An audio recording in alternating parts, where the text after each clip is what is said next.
So I'm mindful that this week between Christmas and New Year's always feels a little, I don't know, limbo-like, you know?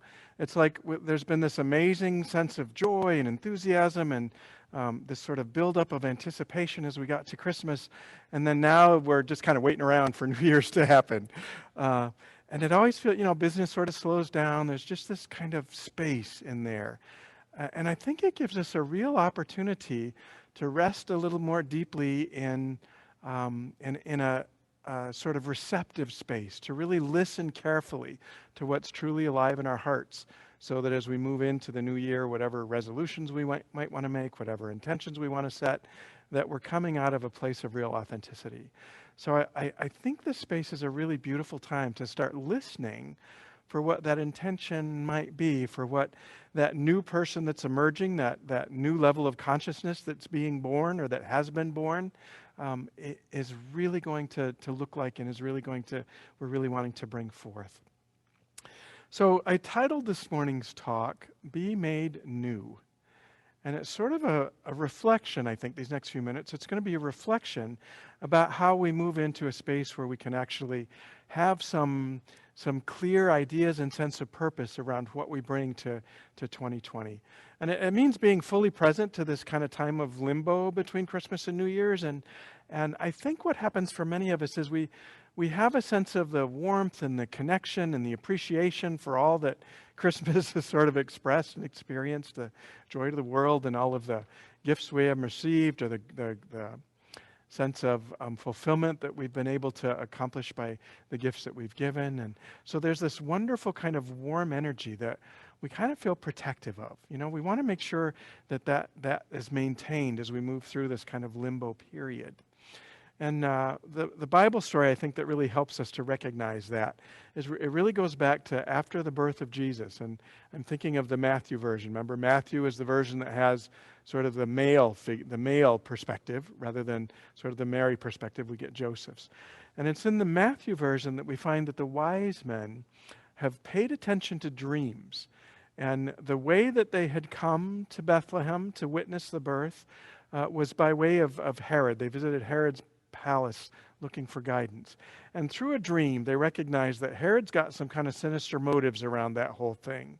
And so in the dream, they're advised to go home a different way. So they take the long way around the sea, right? It's kind of the same as this limbo period that we experience, a longer way to be a little bit more careful and reflective and protective of this beautiful energy that's been born in us.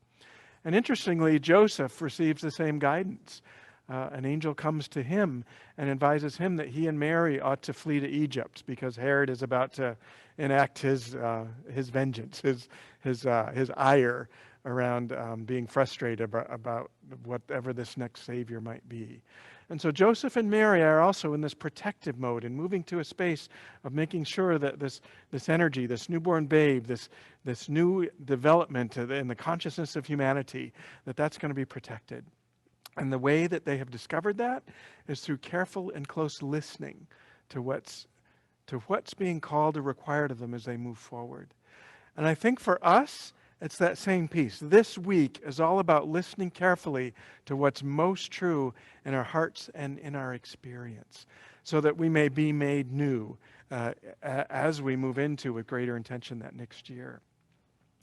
The actual talk title this week was inspired by a conversation I had with Kate Jordan, who's our operations director. And, most of us have been spending a lot of time on Netflix over these last several months. And she discovered a new binge-worthy series that she's been watching. And it's called The Repair Shop. And it's basically a big old barn. It's kind of a reality TV show, a big old barn somewhere in England. And people bring their treasures, people bring their family heirlooms to this barn, and they have a group of artisans and a group of experts and a group of craftsmen that really take whatever those heirlooms are and they restore them. They bring them back to sort of new condition.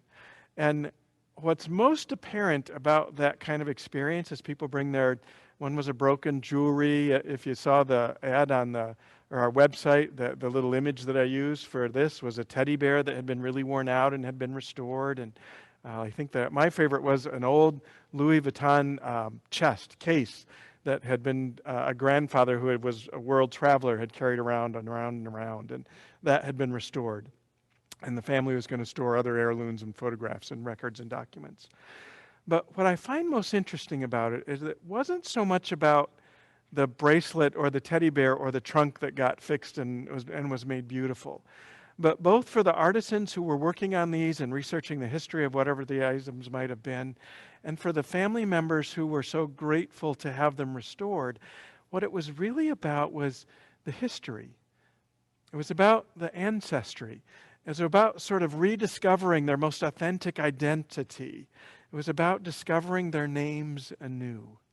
So I think for us to be in a space of really this week listening carefully for what name, what intention, what purpose we might be bringing into this 2021 period, that's a beautiful kind of expression.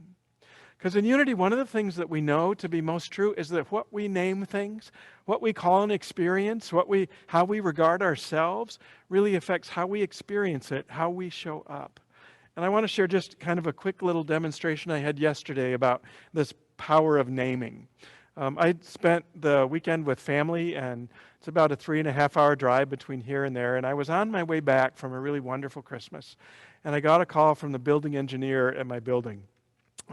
Most of you know that I just finished a remodeling project, so I've been really happy with my space. Well, the building engineer was calling to say that the radiator in my unit had burst a pipe and that the entire unit had been flooded. And he was there trying to get hold of a plumber and trying to figure out what had gone wrong and how we were going to fix it. And I wish that I could say what I named that was an opportunity to maybe appreciate the dedication of the engineer. The name I gave to it, though, for about the next hour in my drive home had nothing to do with kind of gratitude or opportunity. It really came out of a lot of names about victim, and I was naming God some names that I normally wouldn't. And I found that as in the naming of that it just increased my frustration. But I did come to a point through the course of the day and rolling up rugs and drying out floors and doing everything that we needed to do before we could get professionals in there. I did come to a space to really appreciate the attentiveness, especially of that building engineer. You know, that could have been a lot worse. He found it within a few hours of it having happened. Apparently water was dripping down on the outside of the building, so the neighbors' windows were all frozen, and there was a big ice skating rink outside the back doors, and that's what he sort of counted levels up and found out that it was my unit that was the source of it. And thank goodness he did. And thank goodness that he took whatever steps needed to get in and sort of stop the leak and get the plumbers out. So in some ways, by recharacterizing how I was naming that experience, I've come to a place of really, truly appreciating that on a holiday weekend, everything that was necessary to sort of resolve that accident that came to pass without there being even greater damage. How I name it lets me able to talk about from a place rather than being in victim mode, you know, and in fear mode, to knowing that everything is going to be provided for whatever I need. Yeah. So what we name things is extremely powerful. Unity has a ritual that we would. It's a naming ritual. It's called our white stone ceremony. So I'm going to talk a little bit about where that originates in terms of biblical background and context.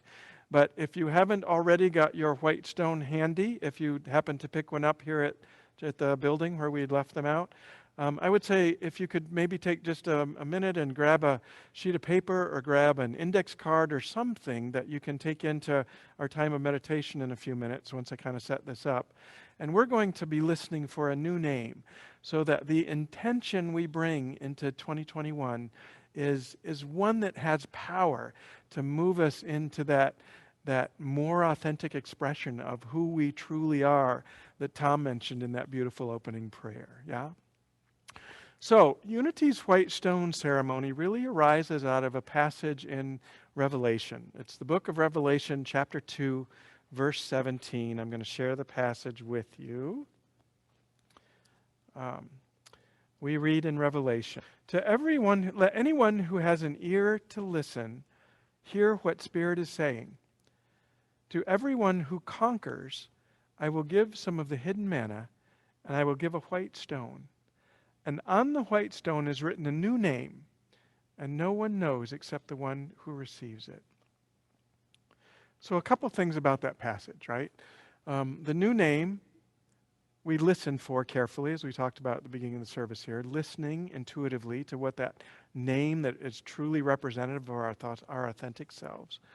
But also the manna that's mentioned here, that Spirit will provide everything necessary, all the substance, all the circumstances necessary for us to bring that forth. That's the other piece. And the conquering is about really conquering, and I think this is especially true this year. As we have moved through 2020, there has really been an amazing capacity to conquer a whole lot of what was either painful or what feels broken or what feels traumatic, right? We've had an opportunity to move over that. And the fact that we're here now, listening to a message talking about how we can move into a greater sense of claiming our divinity moving forward, I believe that to be a tremendous demonstration of conquering the challenges and sort of stepping up to the opportunities that have been provided for us over this last year. So everything is provided for us to be able to claim a new name that is written on this white stone. Whether or not for you, your white stone is kind of a representative piece of paper that you're going to be writing on, or whether as we move into this reflective time of meditating that new name is an actual stone from Israel that you happen to pick up from the packets that we made available here at church, right? So the stone is actually representative of the freedom we have to let go of whatever brokenness or whatever frustration or from whatever pain or suffering that we may have experienced, just to fully let go of that. The stone in biblical times represented a marker that prisoners were given when they had served their time in jail. It was the proof that they were free from the bondage that they had paid their debt to society. So on this stone, which we will record a new name upon that's discerned through our meditation time, we are free to fully experience and express it. So that's the context that I kind of want to set around this, this naming ceremony that we're going to move into. What I'd like to do now is ask that Patty Ortega set the tone, set the mood by singing for us a song to really move us into a space of receptivity. And then I'll give you some more instruction in this time of meditation that we're coming up to. So Patty, if you could take it away and move us into a wonderful kind of spiritual energy of preparation, that'd be great.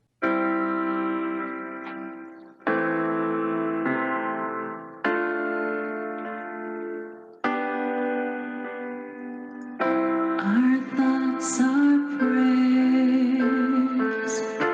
and we are always praying. Our thoughts are prayers. Listen to what they're saying. Seek a higher consciousness, a state of peacefulness, and know that God is always there. And every thought becomes a prayer.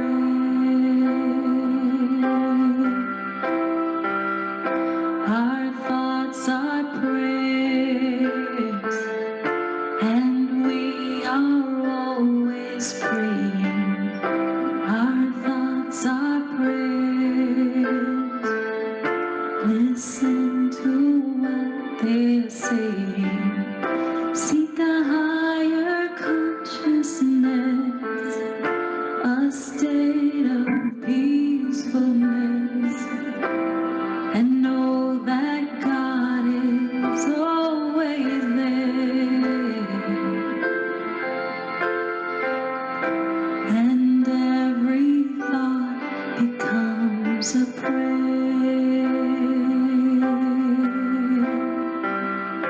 And every thought becomes a prayer.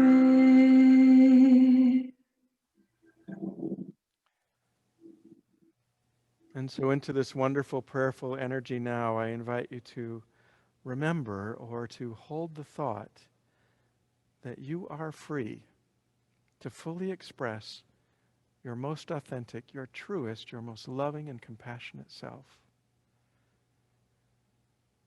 So I invite you now, holding that thought, to go ahead and hold in your hand the white stone or the piece of paper that's representing a stone for you.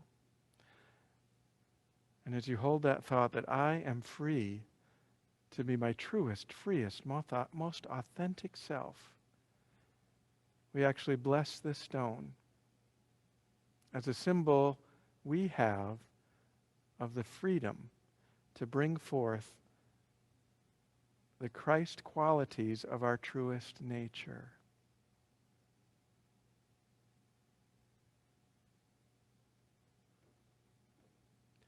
I am free to be my highest and best self. I am free to be my highest and best self. And so as you continue to bless the symbol of your white stone that you're using for a white stone with that energy of freedom, of possibility, I invite you now to close your eyes and shift your attention to your breath. As you begin to breathe a little bit more deeply, relax a little bit more fully, become receptive to what Spirit would have you know about the highest and best intention you can hold for moving into 2021.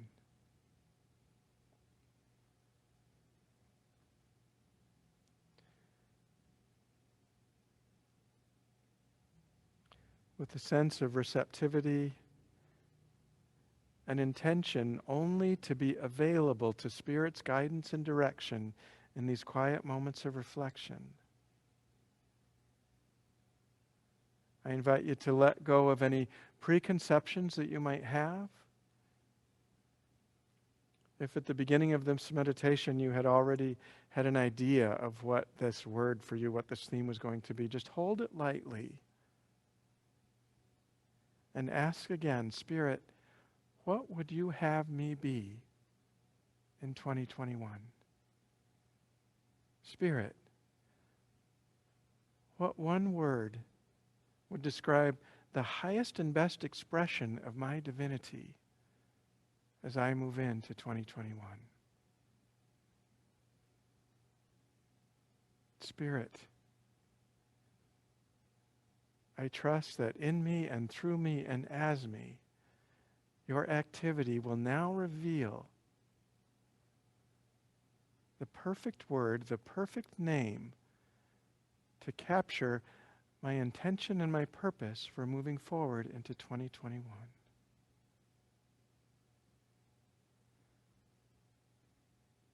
And so now as we remain receptive and listening, we simply allow the music to lead us, knowing and trusting that the right and perfect word will be revealed as we make space in our hearts and our minds to receive it.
And so now I invite you to go ahead and whatever word you have received, whatever insight you have received, go ahead and write that down on your stone.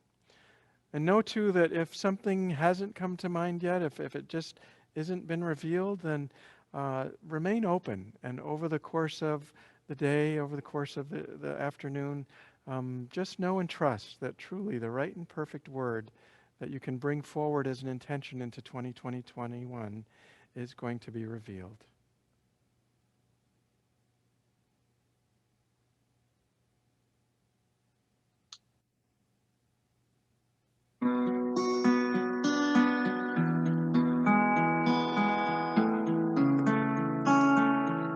I am so blessed.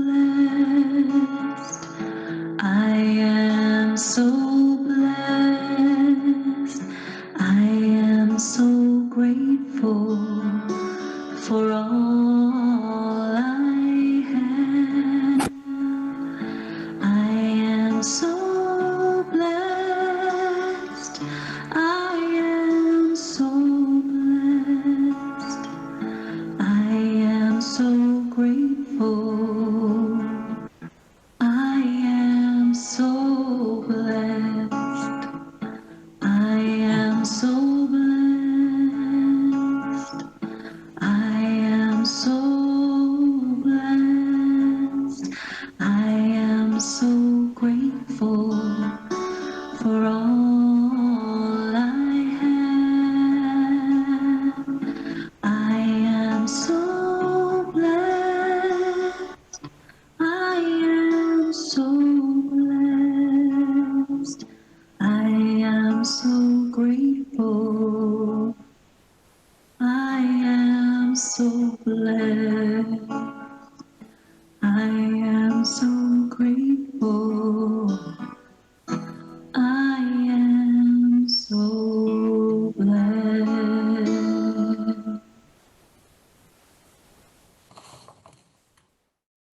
Hey, thanks for watching this YouTube video. If Unity's message of positive spiritual living resonates with you, I hope you'll subscribe to our channel so you can stay up to date on other lessons as we post them. Also, if you're able to support us financially in the work that we do in the world, please check below for contact information. You can visit our website, find more about what programming we offer, as well as how to give. Blessings.